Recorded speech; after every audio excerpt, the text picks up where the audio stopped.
We last saw Asta and Yuno reunite inside a mysterious dungeon, after the latter saved both him and Noel from a man-eating plant. The two groups make their introductions and Klaus becomes annoyed at Asta's rudeness, while Noel is off-put by the unintended rudeness of her cousin Mimosa. Klaus then asks about the whereabouts of the Black Bull's third member, but neither Asta nor Noel can admit that Luck ditched them. Klaus then insults the Black Bulls, calling them incompetent, so Asta declares that they will be the first to conquer the dungeon. The two digress into a shouting match while Yuno and the others look on in amusement that Klaus was caught up in Asta's flow. As the Golden Dawn leaves to explore the dungeon, the Black Bulls chase after them. Both Asta and Yuno are thinking the same thing. Who can reach the treasure room of dungeon first? Meanwhile, King Julius is informed that the investigation of the dungeon is progressing smoothly, but is warned that the aggressive Diamond Kingdom has sent a battle mage, who goes by Lotus of the Abyss, to investigate the dungeon as well. However, his court is concerned. Julius is confident that he can be handled. Luck has defeated the entire Diamond Kingdom regiment, but now he eagerly faces Lotus. Lotus initially tries to escape, but Luck quickly catches up to him, realizing that he commands the power of smoke. Luck appears to be overwhelming Lotus, but his knees suddenly buckle. Lotus then explains that the entire time he was casting a weakening smoke on him, an attack that is invisible to the naked eye. Meanwhile, the Golden Dawn is the first to arrive at the treasure door, and Mimosa wonders where the Black Bulls are. She is suddenly struck by shards of crystals, gravely injuring her. Klaus and Yuno look at their attacker, a mysterious white-haired man from the Diamond Kingdom who demands that they move. Shaking off the effects of the magic, Luck begins feeling the thrill of battle even more. He begins fighting seriously, having electrified his arms. Lotus observes at his revitalized opponent and remarks that he'd rather not pluck a bud that is still young. In his youth as a commoner, Luck was scorned by his mother for his twisted personality. After he defeats a noble with his magic, his mother suddenly embraces him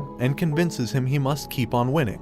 Back in the present, Luck unleashes a vicious rush, but Lotus restrains him with solidified smoke at the cost of a significant bit of his magic. However, the payoff is well worth it as Luck's power continues to slip away from him. Meanwhile, Mimosa casts a cradle of healing on herself while Klaus and Yuno deal with their attacker. However, Klaus senses that their opponent has such immense magic even without a grimoire. Realizing that they are outmatched, he orders Yuno to head to the treasure room. Asta and Noel, led by Nero, stop when Noel senses denser mana in the air and identifies it as Luck's. Asta suggests that they help him out, but Noel reasons him to focus on the mission at hand, that the Diamond Kingdom may reach the treasure room first. Simultaneously, as Klaus is overwhelmed and as Lotus reaches out to Luck, Yuno and Asta arrive to the rescue of their respective teammates. Having remembered their conversation years ago, they both declare they have come to rescue their friends. Luck initially refuses to cooperate and goes after Lotus by himself, but Asta reminds him that he has come to have friends he can rely on. Lotus is forced to get serious and uses a deadly vortex of smoke,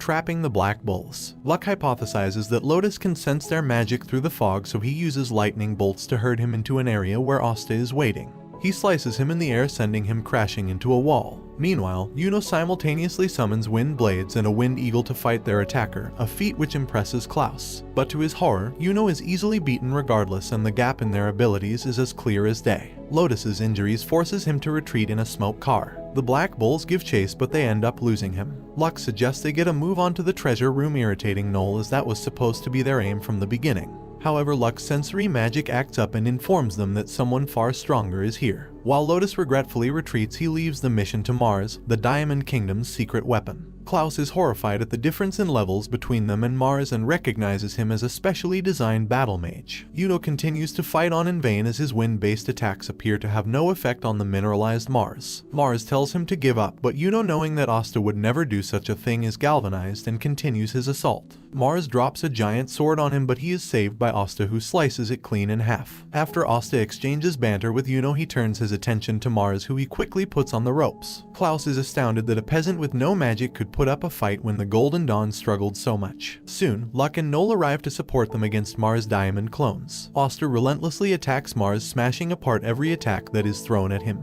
Klaus is in disbelief, and Noel explains that Asta's power is magic negation. Klaus thinks that Asta was just lucky to be blessed with such a power, but Noel tells him to just sit back and watch. When Asta is crushed by Mars' diamond giant, Klaus is shocked to see Asta's muscular body, making him wonder just what kind of training he put himself through. Mars calls Asta an insignificant pebble, and Asta retorts that he is a pebble that shatters diamonds, leaping and destroying Mars' giant in the process. With this victory, Asta raises his sword in triumph. Klaus restrains the fainted Mars with his steel magic and confiscates his grimoire. Asta wonders if it is enough and he reassures him that it is. After a brief yelling argument between Asta and Klaus, Asta cuts through the door leading into the treasure room. They find themselves among massive piles of gold, treasures, and magical oddities. Yuno is drawn to a certain scroll, and after he opens it, a strange light engulfs him. The words on the scroll disappear soon after, and Klaus tells him to put it back. Asta is then led by Nero to a strange button, but just as he is about to press it, Luck's sensory magic activates and he warns the others to get down. The grimoire flies out of Klaus's hands as it returns to its rightful owner, Mars, who has returned with a vengeance. He summons a wave of diamonds restraining Klaus, Luck, and Yuno. Klaus is shocked at how easily Mars broke free from his anti-magic restraints. He is further shocked when he notices Mars using fire recovery magic, a trait he knows is impossible as mages can only use magic from under their main element, be it fire, water, wind, or earth. Mars begins his assault, mortally wounding Noel in the process, and Asta screams in horror. While Mimosa tends to Noel's wounds, Asta rushes to fight Mars.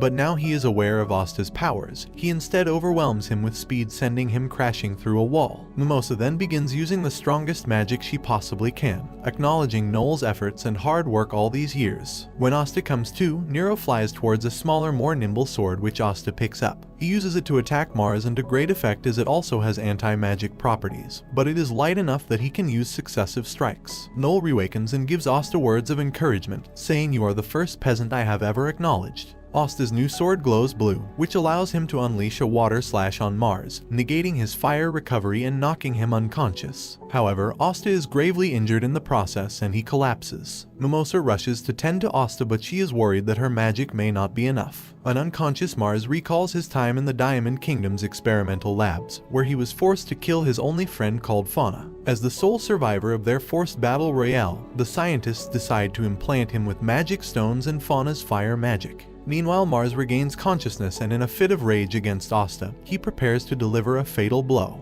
Yuno finally breaks free using his magic, but his four-leaf clover grimoire suddenly activates on its own, freezing time for this around him. However, a small fairy appears which unleashes magic that instantly defeats Mars, and time begins to flow normally. Unaware of what just happened, Yuno notices that the words from the scroll have appeared on his grimoire, and likewise the grimoire of Asta absorbs the sword he had picked up into its pages. Klaus is confident that Mars is defeated for good, but the dungeon begins to fall apart around them. Yuno uses his wind magic to carry them out, but Asta pleads to rescue Mars, reasoning they came to conquer the dungeon but not to kill. However, they are unable to do so as the destruction of the dungeon makes it far too dangerous. Using Luck's sensory powers, he safely guides them out of the dungeon, while the rest of the mages use their magic to defend themselves and Asta against falling debris. They make it out of the dungeon alive. Meanwhile, Lotus, who was trailing them the entire time, manages to save Mars alongside heaps of treasure. Finally, remembering that Fauna told him to go out and see the world, Mars shows gratitude to Lotus for saving his life. Asta finally awakens and Klaus embraces both him and Yuno, apologizing for his behavior towards them so far, acknowledging them as wonderful magic knights of the kingdom. Asta wakes up after sleeping for an entire week, and the other Black Bulls tease Noel for checking up on him so often. After eating his fill, Asta and Noel are instructed by Yami to visit the Magic Knight headquarters as they were requesting a report. Along the way, they bump into Yuno, Mimosa, and Klaus, who are also on their way to give a report. Klaus has become more friendly towards Asta, while Mimosa is visibly flustered at the sight of him, having developed a crush since their dungeon operation. When Noel sees her acting bashful, she wonders if she herself has feelings for him too, but quickly convinces herself that there's no way. They arrive at the headquarters where the Wizard King Julius has come out to greet them. This is Asta and Yuno's first personal encounter with the man they admire. He is intrigued by Yuno's newfound magic, which he identifies as Sylph, one of the four great spirits. He is equally fascinated by Asta's new anti-magic sword, internally remarking that absorbs a great deal of magic. Asta and Yuno ask him how to become the Wizard King, and he replies that it is through merit. Accumulate enough merit, and you will have the respect of the people. He then invites them to an awarding and promotion ceremony of Magic Knights for those who have accrued a significant amount of stars. In attendance are several notable mages, including the Silva siblings, Nozel, Solid, and Nebra. Also attending are the Magic Knights Leopold, Electora Sandler, as well as several captains. After the ceremony, Julian excuses himself but invites them to enjoy a simple reception, which Asta, Yuno, Noel, Klaus, and Mimosa also attend. However, once there, the nobles in attendance scorn their very presence, especially Asta's, due rough behavior. However, when the Silva siblings begin bullying Noel, calling her a failure, an angry Asta criticizes them, who once thought so highly of great magic knights, causing Electora to envelop him in his sand magic to silence him. Asta cuts out of the prison with ease, declaring that he will one day be Wizard King and silence all those who doubt him. The nobles are in shock at such an outrageous claim. The nobles are shocked at his insolence and the Silvas unleash a barrage of magic against Asta, but he cuts them down one by one. Recognizing his sword can erase magic, Elector restrains him using a sand soldier. Solid fires off a water snake attack, but Asta summons his great sword, deflecting it back to him. Suddenly, Nozzle releases an immense amount of magic pressure which sends a cold shiver down everyone's spines. He tells Solid to cease at once, lest he embarrass the Silva family name. Afterwards, Leopold, who is a cousin of Mimosa, happily greets Asta, who is impressed by his boldness. He declares him to be his rival and challenges him to an arm wrestling match. Nozzle turns to Fugolian, who finds it absurd that a noble would declare a peasant to be a rival. They both unleash their magical pressure, but a guard bursts into the room, with news that the capital is under attack led by a crazed white-haired man. Swarms of undead attack the city, with the crazed man calling out the magic knights to come and stop him. Elector creates a stone model of the city, far more advanced than Mimosa's flower model creation. He identifies key areas, but before he can give them their orders, Asta runs out of the room, saying he'll go where it's the noisiest. Finding this interesting, Leopold follows him soon after. An exasperated Electora splits the group into several teams and assigns them an area to respond to, despite the reluctance of some nobles to take orders. They split up and Electora grabs Noel so they can catch up to Asta and Leopold. The Silva siblings respond to the Central District. Saul, the Blue Rose Captain, and Charlotte respond to the East District. Yuno, Electora, and Mimosa respond to the Northwest District. Hammond, Siren, and Klaus of the Golden Dawn respond to the West District, while Electora and Noel make it to the North District in search of Asta and Leopold. A girl is surrounded by the crazed man and hordes of undead. The man desires the complete destruction of the Clover Kingdom, and as he moves to kill the girl, Asta makes a hero's entrance. The crazed man summons a wave of zombies against Asta, who mows them down one by one. Meanwhile, the other magic knights that responded to the other areas realize that the zombies keep coming. All at once they simply decide to just crush them with all their might. In all districts, the responding magic knights unleash an overwhelming display of power against the mindless hordes, killing huge swaths of them and earning the knights the renewed admiration of the people. Meanwhile, the crazed man finds Asta's anti-magic abilities to be troublesome as his zombies are controlled by his magic. A simple slash undoes the entire spell. When Asta asks him why he is hurting innocent people, he merely laughs, calling everyone who doesn't understand his magic a sinner. He summons a giant zombie nicknamed Jimmy, which appears far more dangerous than the others. It fires off deadly bolts of curse magic, causing even the slight scratch to become a mortal wound. The crazed man begins targeting the little girl instead, and Asta desperately tries to defend her, but he is soon bogged down by an onslaught of magic bolts. Noel arrives, but her self-confidence is shattered when she remembers the harsh words of her siblings. Fugolian appears, smacks her on the head, and imparts on her wise words that being weak is nothing to be ashamed of, but staying weak is. With a newfound resolve, Noel defends the little girl with her magic just in time. Leopold appears too, burning a wave of zombies to a crisp. He tells Asta to go for it, and Asta begins spinning with his two blades, eviscerating Jimmy. Now driven to a corner, the crazed man summons another zombie called Alfred, which fires off a lightning bolt on Asta. The King of Clover, the self-centered Augustus Kira Clover 13, wonders why Julius is not here to defend him. Meanwhile, Charmy wanders into the castle kitchen and finds that a chef is preparing a magnificent dish. She asks if she could possibly taste his cooking, and after sensing she is no ordinary person, he agrees. Asta is unable to keep up with Alfred's speed, and the crazed man mocks him for it. Fugolian assists Asta by burning Alfred to a crisp and apologizes to Asta for interrupting his fight. He remarks to Asta that if he wishes to be the Wizard King, then that makes them rivals. Asta tries to fight again, and although Fugolian admires his spirit, he tells him to stand down. Fugolian asks the man for his name and motive, and he finally reveals to be Raids. He explains he was once a top pick during the Magic Knight exams, and after joining the Purple Orcas he was soon expelled due to the nature of his corpse magic. He wishes to take revenge on the Clover Kingdom using his magic, a motive that Fugolian calls petty and childish. An infuriated Raid summons his strongest zombie called Carl, a supreme defensive and offensive weapon. Although it looks like Fugolian is on the ropes, he calmly picks apart a weak point in Carl's defense, killing instantly with a concentrated burst of fire Sol Linea. He galvanizes Asta, Leopold, and Noel, lecturing them that every magic has a weak spot.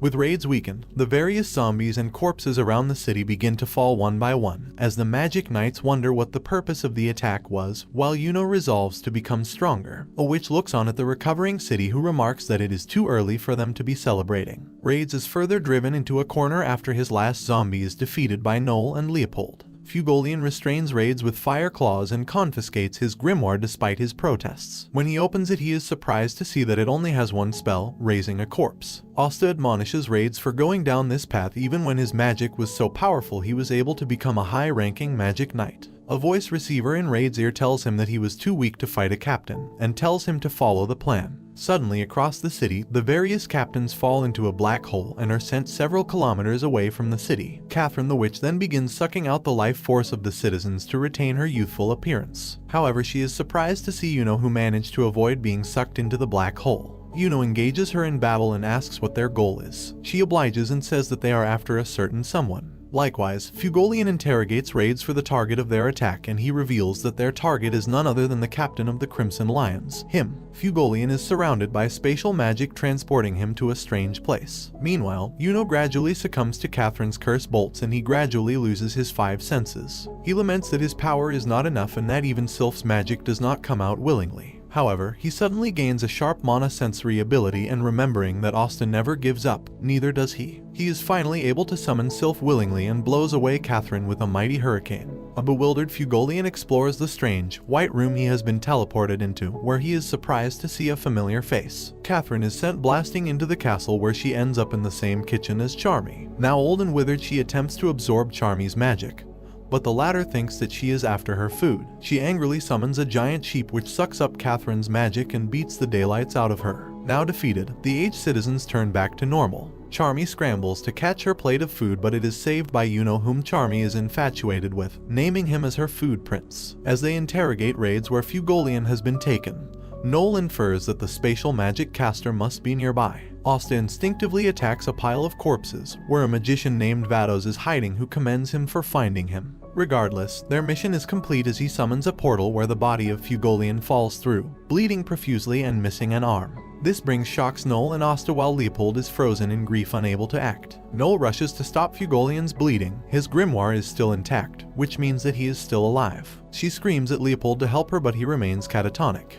With their mission complete, Raids begins to escape through Vat's portal, but Asta throws his sword, cancelling it. He proceeds to lay a beatdown on Raids, returning to him tenfold the pain he inflicted on the city. Vats finds Asta's anti-magic blades troublesome and admits that they might be in trouble. Vat's attack on Asta is cancelled by a now revitalized Leopold, who has snapped out of his state of grief. The cornered Vats and Raids are saved by the arrival of their 5 allies, who surround the exhausted and injured Asta, Noel, and Leopold. Asta grits his teeth and slices his own wounds to cancel out the effects of the curses, allowing him to recover somewhat. This astonishes Raids, who cannot believe someone can be so reckless. Asta stares down his adversaries and readies his blades, declaring that his whole life he has known nothing but adversity and difficulty, and no matter what comes his way he will overcome it. He howls at his enemies, and in a badass manner tells them to come and get some. And this brings the anime to an end. Comment for part 3. Don't forget to like and subscribe if you enjoyed, and turn on the notification bell so you never miss out on another video. Until next time, take care.